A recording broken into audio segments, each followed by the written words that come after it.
Tom lived in a small and peaceful neighborhood. The houses were neat, the lawns were trimmed, and the streets were always quiet.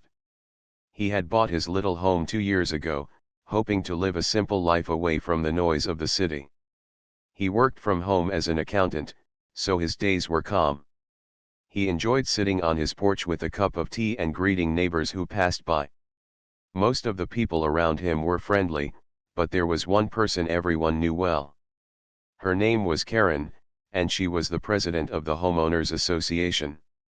She was always seen walking around with a clipboard in her hand. She watched over lawns, fences, and even how long cars were parked outside. Many neighbors felt uncomfortable around her because she liked giving warnings and sometimes even fines for very small things. Tom had managed to stay out of her way, but he knew she had a sharp eye for anyone she thought broke the rules. One bright morning, Tom stepped outside to collect his mail. He sorted through the small pile of letters until his eyes stopped on one with the HOA logo printed on the envelope. He thought it was another notice about trimming trees or repainting fences, but when he opened it, his heart skipped a beat. The letter said he owed several months of unpaid HOA bills. The total was over $1,000. It also warned that if he failed to pay within 10 days, the HOA would report him to the police for non-payment. Tom read the letter again, unable to believe it. He had always paid his bills on time. As an accountant, he kept very careful records. Every payment he ever made was written down and stored in a folder in his desk. He had never missed one.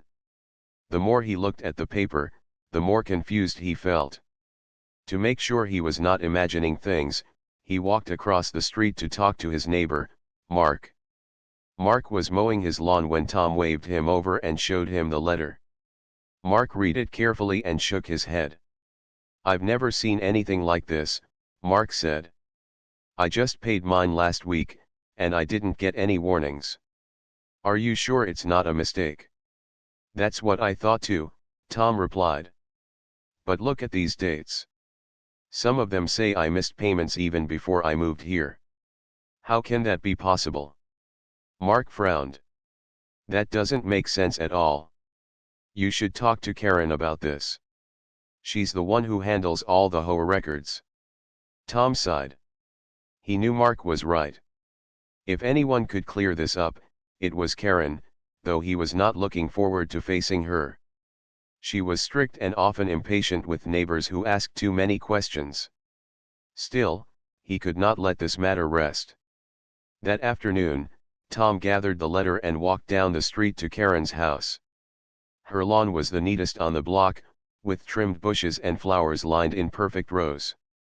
He knocked on the door, and after a moment, Karen appeared. She wore her usual serious expression, and her arms were crossed as if she already expected trouble. "What is it, Tom?" she asked in a flat tone. "I received this letter," Tom said politely, holding it out. "It says I owe unpaid bills to the HOA, but I've always paid on time. There must be a mistake in the records." Karen took the paper but only glanced at it for a second before handing it back. "The records are clear. You are behind on your payments. If you don't pay, I will have no choice but to report you. The rules apply to everyone." "But this shows missed payments from before I even moved in," Tom said firmly. "That can't be correct." Karen's eyes narrowed. "That is not my problem. You have 10 days to pay, or you will face the consequences." Without another word, she closed the door in his face. Tom stood there on the porch, stunned. He had hoped she would at least listen, but instead, she had dismissed him completely. It was clear she did not want to discuss the matter. As he walked back to his house, Tom's mind raced. Something was not right. If the records were wrong, it was her responsibility to check them, but she refused to even look. That meant either she was careless, or she was hiding something. When he got home, Tom opened the desk drawer and pulled out his folder of receipts. He spread them across the table, lining them up by date. Every single month showed a payment made and a receipt to prove it. The evidence was strong. If anyone tried to accuse him of not paying, he could easily show this. But a thought struck him as he compared the dates on the receipts to the ones in the letter. The bills listed in the letter matched the months that Karen's own house had been fined in the past. He remembered overhearing other neighbors complain that Karen sometimes delayed her payments but never seemed to suffer for it. Now it made sense. Could it be that the unpaid bills she owed were being pushed onto his account? Was she using her power as HOA president to cover up her own mistakes? The idea was shocking, but the evidence pointed that way. Tom felt his heart pound with both anger and determination. He was not going to pay for something he did not owe. If Karen thought she could bully him into silence, she was wrong. He carefully placed his receipts back into the folder and set it on the desk. This was no longer just about bills. This was about fairness. And Tom decided he was ready to fight back, no matter how difficult it became. The next morning, Tom woke early. The letter from the HOA still sat on his kitchen table.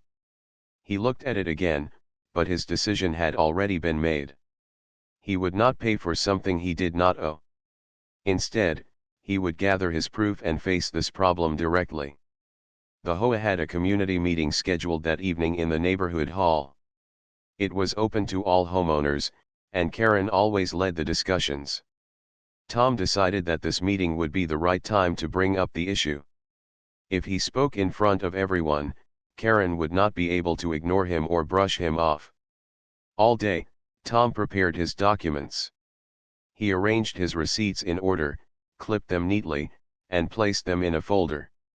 He even made copies in case someone asked to see them. By the time the sun began to set, he felt nervous but also confident. He knew the truth was on his side. At 7 o'clock, Tom walked into the community hall. The room was already filling with neighbors. Some were chatting, others were sipping coffee from paper cups. At the front of the room stood Karen, with her clipboard as always. She was speaking with two other board members, looking important and serious. Tom took a seat near the middle. He noticed Mark, his neighbor, sitting a few rows ahead and gave him a small wave. Mark smiled and waved back. When the clock struck 7:30, Karen called the meeting to order. She spoke about lawn care rules, upcoming maintenance for the playground, and new parking restrictions. Her voice was firm, and most people listened quietly. Then, near the end, she asked if anyone had questions or concerns. Tom stood up. The room turned quiet, and all eyes shifted to him. He felt the weight of attention but took a deep breath. "I received a letter from the HOA saying I owe unpaid bills," he began. "But I have proof that I paid every bill on time. I want to bring this to everyone's attention because something is clearly wrong with the records." A small murmur ran through the crowd. People looked at one another with interest. Karen's face tightened. "This is not the place to discuss private accounts," she said quickly. "If you have a concern, you should speak to me directly." "With respect," Tom replied, keeping his voice steady, "I tried to speak to you yesterday. You closed the door without looking at my receipts. That is why I am speaking here. I have documents showing that I paid every month. Yet the letter says I owe money, even for months before I moved in. That is not possible." He held up the folder and showed the receipts. A few neighbors leaned forward, curious. Mark raised his hand and said, "I've known Tom since he moved in. He's always careful about payments. If he says something is wrong, I believe him." Karen looked uncomfortable. She tapped her clipboard against the table and tried to smile. "Mistakes happen," she said. "But our records are very reliable. If the system says there is a balance due, then there must be a balance due." Another neighbor spoke up from the back. "But if Tom has proof, shouldn't the board review it? It wouldn't be fair to charge someone for something they already paid." The room filled with soft agreement. Heads nodded, and voices whispered. Karen cleared her throat. "Fine. The board will review the documents. But if there are still unpaid amounts, the rules will apply. Tom stepped forward and handed copies of his receipts to the two board members beside Karen. They looked through them carefully. One of them, a man named Paul, frowned as he compared the dates. "These payments are clear," Paul said. "Every month shows a payment made. But look at this. The unpaid months listed in the letter match fines from another account. Karen, isn't this your house address?" The room went silent. Every eye turned to Karen. Her face grew red. She quickly shook her head. "That is not correct. There must be confusion in the system." But Paul kept reading. "The records say your property had unpaid fines last year. Somehow, those amounts ended up listed under Tom's account." A wave of whispers spread through the room. People glanced at each other, shocked. Some frowned, others raised eyebrows. Tom felt a rush of relief. At last, the truth was coming out. He did not speak, letting the evidence speak for itself. Karen tried to recover. "This is just an error," she said. "It happens sometimes with the software. I was going to fix it anyway." But her words sounded weak. The neighbors did not look convinced. One woman in the front row shook her head and said, "Funny how the error only affected Tom. Why not anyone else?" Another voice added, "I got a late fee once, and they didn't let me off. But Karen never seems to pay hers." The murmurs grew louder. Karen looked flustered, her usual control slipping. She banged her clipboard on the table and said, "That's enough. The board will handle this privately." Meeting dismissed. But as people left, the whispers continued. Many of them looked at Tom with sympathy and respect. Some even came up to him quietly to say they supported him. Mark clapped Tom on the shoulder. "You did the right thing," he said. "Now everyone knows there's something going on." Tom nodded. He knew this was not over. Karen would not give up easily. But now the neighbors were aware, and that changed everything. When Tom returned home that night, he placed his folder back on the desk. He felt tired, but stronger than before. For the first time, Karen had been forced to face questions in front of the community. And Tom was ready to keep pushing until the truth was fully exposed. The morning after the meeting, the neighborhood was buzzing with talk. People stood near driveways, whispering about what had happened in the hall. For the first time, many of them saw that Karen was not as untouchable as she liked to appear. Tom had stood up to her, and the truth had started to show. Tom, however, knew it was too early to celebrate. Karen was not the kind of person who accepted defeat. He was certain she would try something else to protect herself. He just did not know what it would be. By mid-morning, his guess came true. There was a knock on his door, and when he opened it, two police officers stood outside. "Are you Tom?" one officer asked. "Yes," Tom replied, his chest tightening. "We've received a report from the HOA about unpaid dues. The report claims you ignored notices and refused to settle. We need to ask you a few questions." Tom's heart sank. He had expected Karen to fight back, but to call the police so quickly shocked him.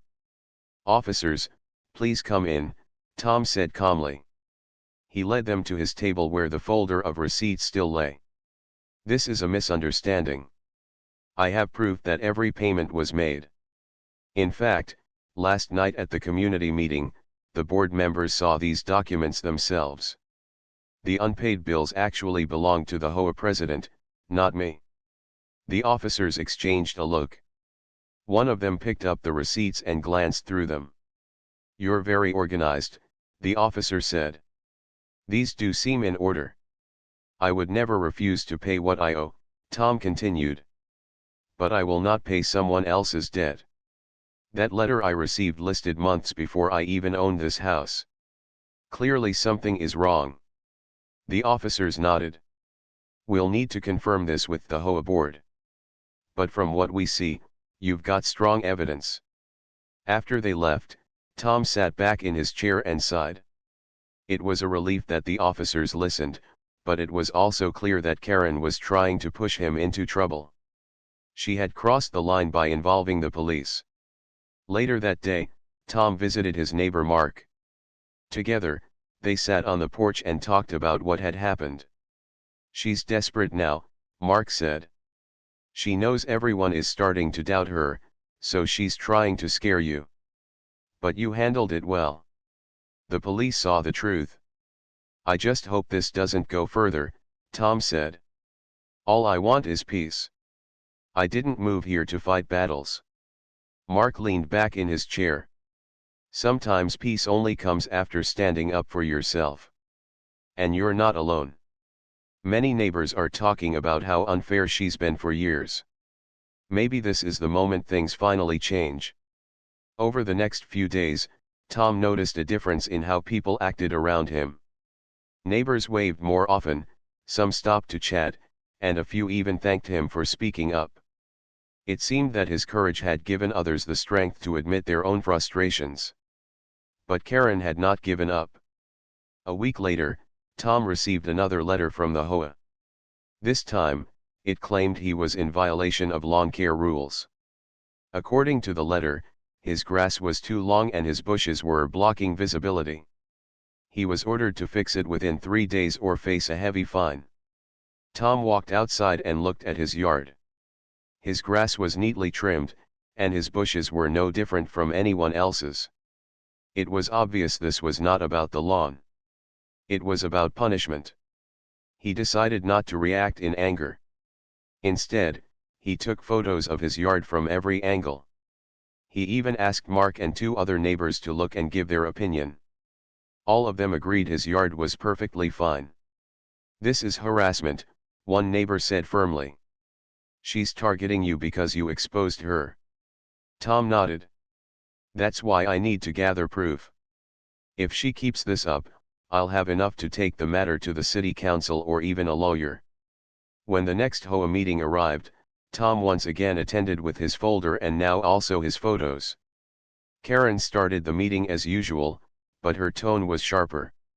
She tried to move quickly through the agenda, clearly wanting to avoid questions. But Tom raised his hand. I need to address another issue, he said.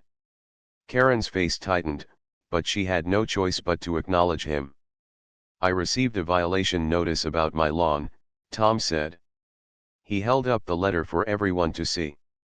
But here are photographs taken the same day, showing my yard is well kept. I also have 3 neighbors who can confirm this. This is not about lawn care. This is harassment. The room filled with murmurs again. People were watching closely, remembering the unpaid bills from before. One of the board members leaned forward. Karen, why was this notice issued if the yard is fine? Karen shifted in her seat. I received complaints from neighbors, she said quickly. Which neighbors? Asked another board member. Karen hesitated. I don't recall their names at the moment. Her answer only fueled more whispers. The board members looked uneasy. One of them finally said, we cannot allow false violations. If a homeowner's yard is fine, they should not be threatened with fines. For the second time in 2 weeks, Karen had been cornered in front of everyone. Her power was slipping, and the neighbors could see it. As Tom walked home that night, he felt both tired and proud. He knew Karen would not stop easily, but each time she tried to harm him, the truth exposed her even more. The neighborhood was beginning to see her for what she really was. And Tom was no longer just defending himself. He was defending fairness for everyone. Tom noticed a change in the air after the second meeting. People who had once kept quiet about Karen were now beginning to talk openly. The story about the unpaid bills and the false lawn violation had spread across the neighborhood. For years, many residents had quietly accepted Karen's strict rules and sharp warnings, but now they were realizing they did not have to stay silent. The morning after the meeting, Tom was walking back from the grocery store when an older woman named Linda stopped him on the sidewalk. She held a small bag of bread and fruit, but her eyes were serious. "Tom, I just want to thank you," she said. "I've lived here for 12 years, and I can't count how many times Karen fined me for little things. Once she said my fence was 1 inch too high, and she charged me $50. I didn't have the courage to fight it, but seeing you stand up to her gives me hope." Tom smiled kindly. "You're not alone, Linda. She's been unfair to many people. If we work together, maybe we can finally change things." Later that afternoon, Tom had visitors. A couple from 2 streets over knocked on his door. Their names were Sam and Nora, and they carried a folder just like his. "We've been keeping our own records," Sam explained. "Karen once accused us of missing payments, too. We showed her our receipts, but she said the system must be right. We ended up paying again because we were afraid of what she might do. But now that we see what happened with you, we think maybe she has been doing this to more people." Tom invited them inside and looked through their papers. The pattern was clear. The so-called missed payments lined up with times when Karen herself had unpaid fines. It was exactly like his case. "This is proof," Tom said firmly.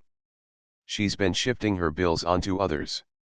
If more neighbors can show the same thing, the board will have to act." Over the next few days, more people came forward. Some had stories of unfair fines, others had copies of suspicious bills. Tom's folder grew thicker as he collected the information. He felt like he was no longer fighting for himself, but for the whole community. But Karen was still trying to hold her power. She walked through the streets more often now, clipboard in hand, writing notes about houses and cars. She gave warnings about trash bins left out too long, children's bikes on lawns, and even wind chimes that were too noisy. It seemed the more people doubted her, the more rules she tried to enforce. One evening, Tom sat on his porch with Mark and a few other neighbors. They spoke about what could be done. "Karen won't step down willingly," Mark said. "She enjoys the control too much." "Then we'll need to ask the board to remove her," Nora suggested. "If enough homeowners demand it, the board must listen. They can call for a vote." Tom nodded slowly. "But to convince everyone, we'll need solid proof. We can't rely on just stories. We need documents that show how she moved her fines to other people's accounts." Sam leaned forward. "Maybe we can check the HOA office records. Aren't they supposed to keep everything on file?" "That's right," Tom said. "By law, the records should be available for homeowners to review. If we ask officially, they cannot refuse." The group agreed, and the plan was set. The next morning, Tom and 3 neighbors went to the HOA office. It was a small room in the community center, lined with filing cabinets and a computer on the desk. A board member named Paul, the same one who had noticed the mistake in the meeting, greeted them. "We'd like to review the payment records," Tom said politely. "As homeowners, we have the right to see them." Paul hesitated, but then nodded. "You're correct. I'll get the files for you." They spent hours going through the papers. Tom compared the records with the receipts his neighbors had brought. Again and again, they saw the same thing. Payments made on time by homeowners, yet marked as unpaid in the system. And strangely, those amounts were later removed from Karen's account. "This is clear evidence," Paul said quietly. "I don't know how she managed it, but she used her position to shift debts. This cannot continue." By the end of the day, Tom had copies of several documents. They were signed by Karen herself, showing adjustments that moved balances between accounts. It was exactly what they needed. That evening, Tom called a meeting at his house. More than a dozen neighbors gathered in his living room. He laid out the documents on the coffee table for everyone to see. "This is the truth," Tom said firmly. Karen has been making others pay for her own fines. It happened to me, it happened to Sam and Nora, and it could happen to anyone here. But now we have proof. The question is, what do we do next? The room buzzed with voices. Some suggested going straight to the police, others wanted to call a lawyer. Finally, Linda raised her hand. We should demand a special vote to remove her as president. That way, the neighborhood itself decides. If the majority agrees, she cannot stay in power. The group fell silent, then slowly nodded in agreement. Tom looked around at the determined faces of his neighbors. Then that's what we'll do, he said. We'll call for a vote. It's time to take back our community. For the first time since this began, Tom felt true hope. The neighbors were no longer afraid. They were ready to stand together. The neighborhood had grown restless. After Tom shared the documents that showed how Karen shifted her fines to other homeowners, people no longer looked at her with respect or fear. They saw her as someone who had abused her position. The quiet whispers from before turned into open discussions. Neighbors spoke in driveways, at the park, and even at the small corner store about how something had to change. Tom knew talk alone would not solve the problem. Change needed action. The group decided to submit an official request to the HOA board for a special vote to remove Karen as president. According to the rules, if enough homeowners signed a petition, the board would be required to call for a meeting where everyone could decide. Mark and Nora helped Tom draft the petition. The words were clear and calm. It explained that Karen had misused her authority, created false violations, and attempted to shift her own debts to others. It requested a special vote for her removal and the election of a new president. For the next week, Tom and his neighbors went door to door collecting signatures. Some residents were cautious at first, worried about angering Karen. But once they saw the documents and heard the stories, most agreed to sign. By the end of the week, nearly every homeowner had added their name. When Tom handed the petition to Paul, the board member, he read it carefully and then nodded. You followed the rules. We will schedule the vote for next Friday evening in the community hall. The news spread quickly. Karen could not ignore it. For the first time, her leadership was directly challenged. She began walking the neighborhood more often, stopping to talk to people on their lawns. She promised lower fees, better services, and even mentioned new community events. But her efforts fell too late. The neighbors remembered her years of strict warnings and unfair treatment. They remembered the unpaid bills and false notices. The day of the vote arrived. The community hall was packed, more crowded than any meeting before. Chairs filled every row, and people even stood along the walls. The air felt heavy with tension. Karen sat at the front table, her clipboard in hand, but her usual confidence seemed shaken. Her lips were pressed tight, and her eyes darted across the room. Tom sat a few rows back with Mark, Nora, and others who had worked with him. He held his folder of receipts and documents in case they were needed again. Paul called the meeting to order. His voice was steady as he explained the purpose. We are here to vote on whether to remove Karen as HOA president. Each homeowner will have the chance to cast a ballot. But before the vote, both sides may speak. Karen stood first. She adjusted her glasses and spoke loudly. I have served this community for many years. Everything I have done was for the good of our neighborhood. Mistakes happen, yes, but I never acted with bad intentions. These claims against me are exaggerated. If I remain president, I will work harder than ever to make things fair for everyone. A few polite claps followed, but the room remained mostly silent. Then Tom stood. He held up his folder. I did not want this fight. But I was forced into it when I was accused of owing money I had already paid. When I showed my proof, Karen dismissed me. Later, more neighbors came forward with the same problem. And when we looked at the records, we saw the truth. Payments made by homeowners were shifted away, while Karen's own account was cleared. That is not a mistake. That is a misuse of power. He set the folder on the table so people could see the papers inside. This is not about one man's lawn or one man's bill. This is about all of us. If rules only apply to some while the leader escapes them, then there is no fairness. We deserve better. This time, the room erupted in loud clapping. People nodded, whispered to one another, and looked toward the board with expectation. Paul raised his hand for quiet. We will now vote. Each homeowner will receive a ballot. Please mark your choice clearly. The ballots were passed out and collected. The board stepped aside to count them while the room buzzed with conversation. Karen sat stiff in her chair, her eyes fixed on the floor. Tom waited calmly, though his heart beat fast. Finally, Paul returned to the front. He cleared his throat. The results are clear. By a strong majority, the homeowners have voted to remove Karen as president of the HOA. The room filled with cheers and applause. People smiled, hugged, and shook hands. Karen stood quickly, her face red. She gathered her clipboard and left the hall without a word. Paul raised his voice again. The board will now arrange for a new election next week. Until then, I will serve as acting president.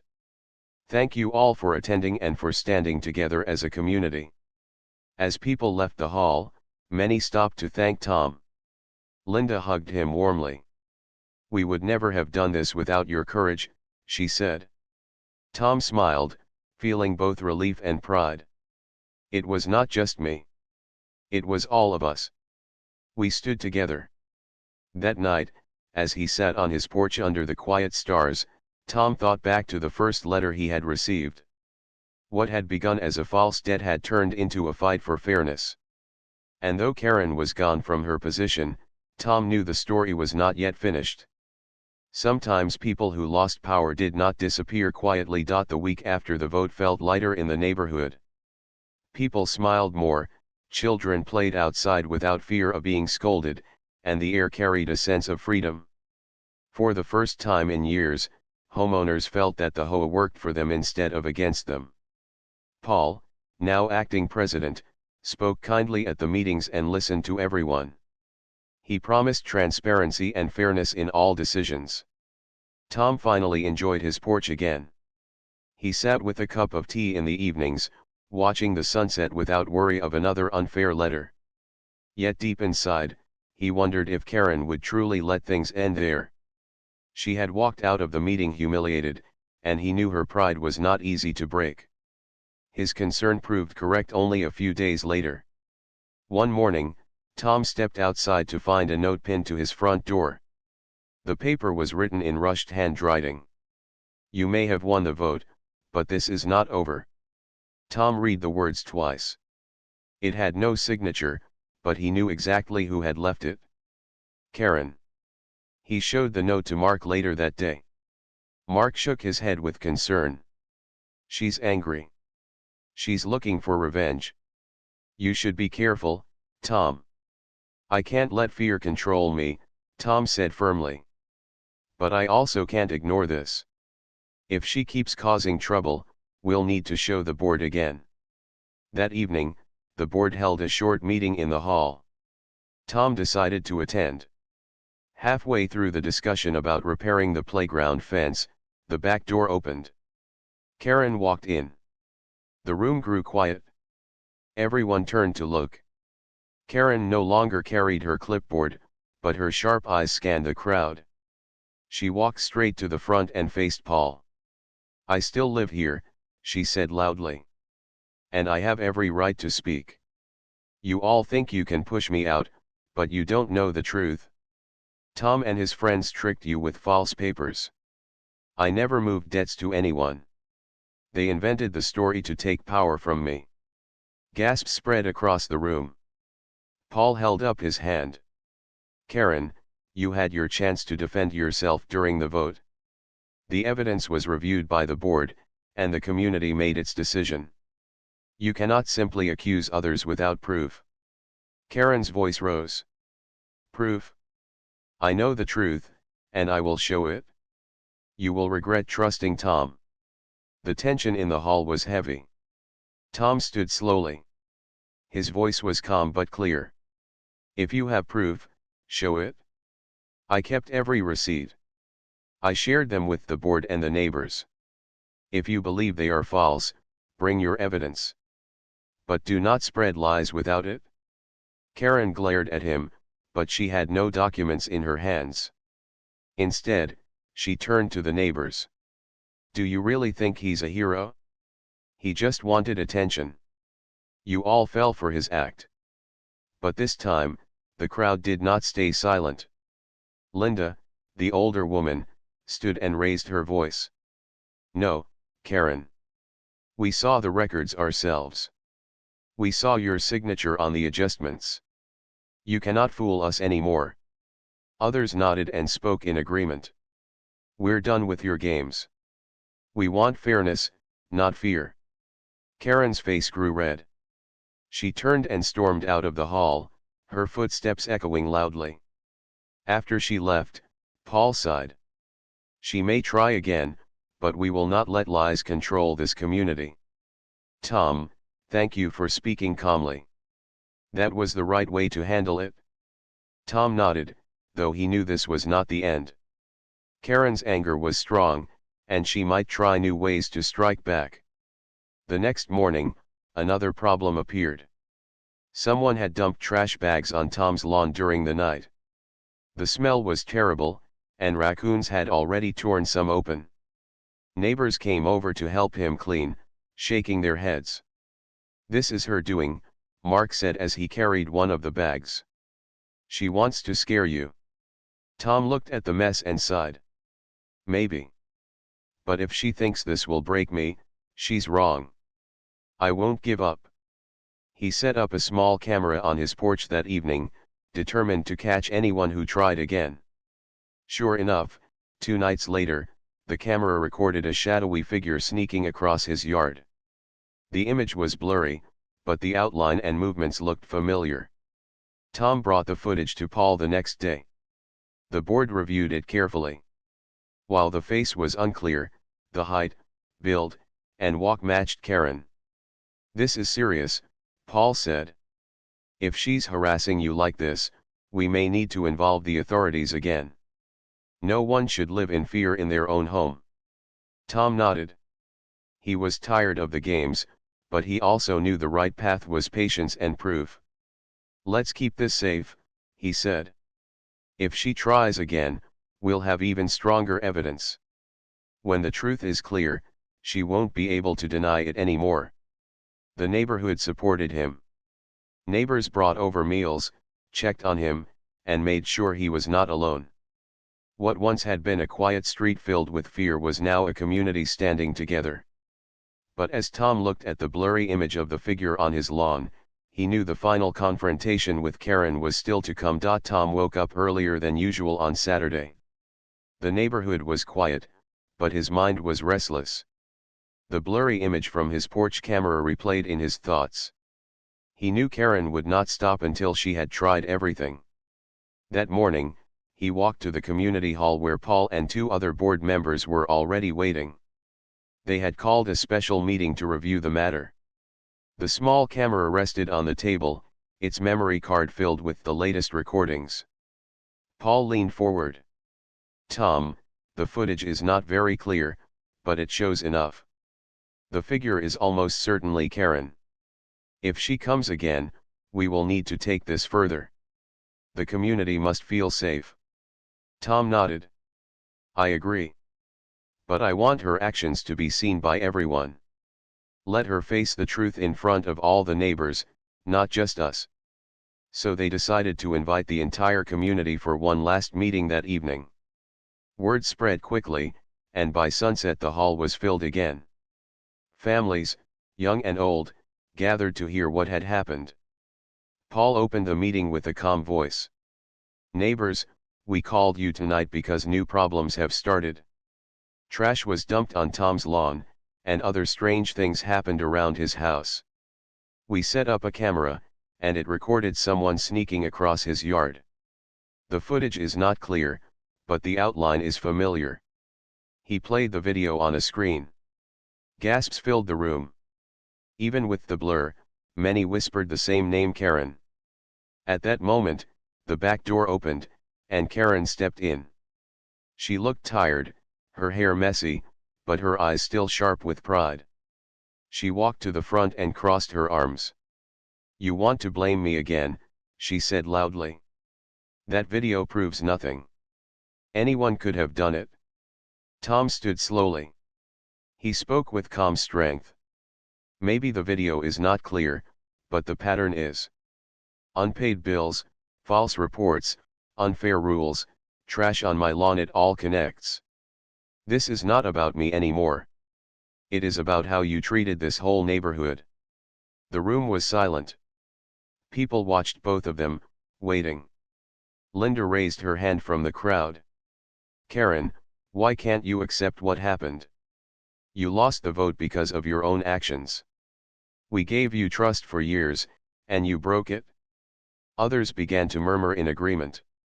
Mark stood and added, "We are tired of living in fear of your letters and threats. We just want peace here. Why can't you let it go?" Karen's face turned red, and for the first time, her voice shook. "I worked for this neighborhood for years. I gave my time, my energy. None of you cared. When things went wrong, I only asked for respect, but you all turned against me." Paul stood beside Tom. His tone was steady but kind. "Karen, leadership is not about control. It is about service. The community does not hate you. But you must face the truth of what you did. If you keep fighting, you will only hurt yourself more." Karen looked around the room. For once, no one nodded with her. No one defended her. The people she had ruled with fear now stood together against her. Her shoulders dropped slightly. She seemed smaller than before, as if the fight inside her was fading. "Still," she whispered, "I just didn't want to be forgotten." Tom took a step closer. His voice was gentle. "You will not be forgotten, Karen. But how you are remembered depends on your choice now. You can let go and allow this neighborhood to heal, or you can keep fighting and end with more anger." The hall was silent. Everyone waited. Karen's eyes filled with frustration, then with something else, regret. She turned without another word and walked out of the hall. This time, no one followed. When the door closed, Paul looked at the neighbors. "We cannot control her decisions, but we can choose ours. Let us keep this community fair, open, and safe. That is the way forward." The people clapped softly. There was no cheering, no mocking, only relief. A heavy chapter of their neighborhood was ending. Later that night, Tom sat again on his porch. The air was cool, and the stars shone above. Mark joined him with 2 cups of tea. "You handled it well," Mark said. "You stood strong but stayed calm. That's why people trusted you." Tom smiled faintly. "I didn't want to fight. I only wanted peace. Maybe now we can finally have it." The next morning, neighbors gathered for something new. They painted the playground fence, planted flowers near the entrance, and even set up a small table with snacks. Children ran freely, laughing without fear of being scolded. Tom watched them with quiet joy. The street that once felt heavy with rules now felt alive with community. People were no longer just neighbors, they were friends. Karen never returned to another meeting. Some said she moved away to live with family. Others thought she stayed in her house but kept to herself. Either way, the trouble faded, and the neighborhood grew stronger. For Tom, it was never about winning against her. It was about standing for what was right. And as he sat with his neighbors, sharing simple moments of peace, he knew the real victory was not his alone, it belonged to all of them.